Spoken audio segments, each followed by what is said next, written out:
नंदलाल का दुर्भाग्य। नंदलाल बहुत गुस्से में था। गणित की परीक्षा में मास्टर साहब ने उसे बहुत बड़ा अंडा दिया था। उसने एकदम ठीक लिखा था, ऐसी बात नहीं है, मगर इस तरह अंडा देना क्या उचित था? उसे जैसे भी वो हो, आखिर उसने पूरी कॉपी भर दी थी। उसके परिश्रम का क्या कोई मूल्य नहीं था? यह जो 3 अंकों का सवाल था, उसे तो उसने लगभग ठीक ही किया था। सिर्फ हिसाब में थोड़ी गलती से उत्तर नहीं मिल पाया था। और यह जो दशमलव का सवाल था, उसे गुणा करने के बजाय उसने भाग दे दिया। क्या सिर्फ इतनी सी बात के लिए यह एक भी नंबर का अधिकारी नहीं था? उस पर यह अन्याय कि मास्टर साहब ने ये बात कक्षा के लड़कों को भी बता दी। क्यों, जब एक बार हरिदास को अंडा मिला था, तब तो ये बात सबको नहीं बताई गई थी। उसे इतिहास में से 25 मिले थे।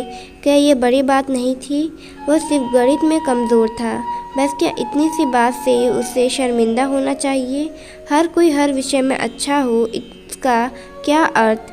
खुद नेपोलियन बचपन में व्याकरण में अनाड़ी थे, तब ठीक था, मगर उसके ऐसे तकरों से उसके साथ ज़रा भी प्रभावित नहीं हुए, बल्कि अध्यापकों के सामने इसे कहने पर उन पर भी उसके तर्कों का कोई असर हुआ हो, ऐसा नहीं लगा।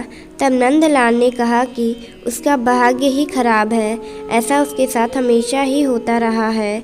उस बार जब छुट्टियों के पहले उसके मोहल्ले में चेचक का प्रकोप हुआ था, तब घर के सभी ने उसकी चपेट में आकर बड़े मज़े से स्कूल का नागा कर दिया। सिर्फ बेचारे नंदलाल को ही प्रतिदिन नियम से स्कूल में हाजिरी लगानी पड़ी थी। इसके बाद स्कूल में जैसे ही छुट्टियां शुरू हुई, बस तभी उसे बुखार और चेचक ने चाप लिया। उसकी आधी छुट्टियों का सत्यानाश हो गया। उस बार जब वह अपने मामा के यहाँ गया था, उसके ममेरे भाई घर में नहीं थे। वह न जाने कहाँ के बददिमाग मौसा जी थे, जो उठते बैठते डांट कर करने के अलावा कुछ नहीं जानते थे। इसके अलावा उस बार इतनी बारिश हुई थी कि नंदलाल ढंग से बाहर खेल ही नहीं पाया, न कहीं घूम पाया। इसीलिए अगले साल जब घर के सभी लोग मामा के यहाँ गए थे, वह नहीं गया। उस बार उसने सुना कि वहाँ बड़ा भारी मेला लगा था।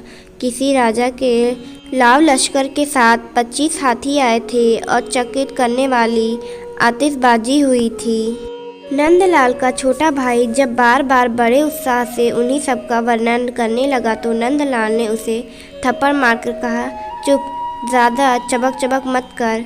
उससे बार बार यही लग रहा था कि उस बार वह मामा के यहाँ जाकर ठग गया था, इस बार न जाकर ठगा गया। उसके जैसा दुर्भाग्य और किसका होगा?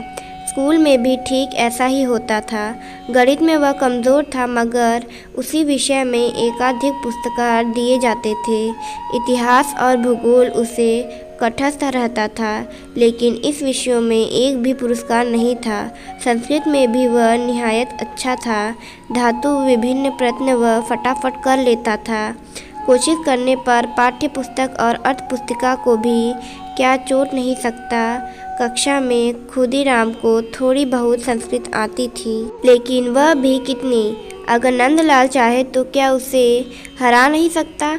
नंदलाल ने मन ही मन ठान लिया कि इस बार वह खुदीराम को देख लेगा। उस ठोकरे को इस वर्ष संस्कृत में पुरस्कार पाकर बड़ा घमंड हो गया है। गणित में अंडा पाने के कारण वह मुझ पर व्यंग्य करने आया था। ठीक है, इस बार देखा जाएगा।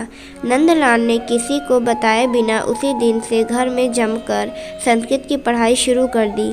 सुबह उठते ही वह हंसती हसंती से आरंभ करता। रात में वह हंसती गोदावरी तीरे विशाल सलमली तरु उगते हुए भी घोटता रहता। कक्षा के लड़कों को उसकी इस साधना के बारे में कुछ भी पता नहीं था।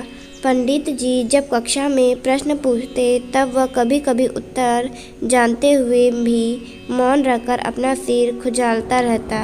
यहाँ तक कि कभी जानबूझकर गलत उत्तर दे देता था, जिससे कि खुदीरदार उसकी पढ़ाई की बात जानकर और ज़्यादा मेहनत न करने लगे।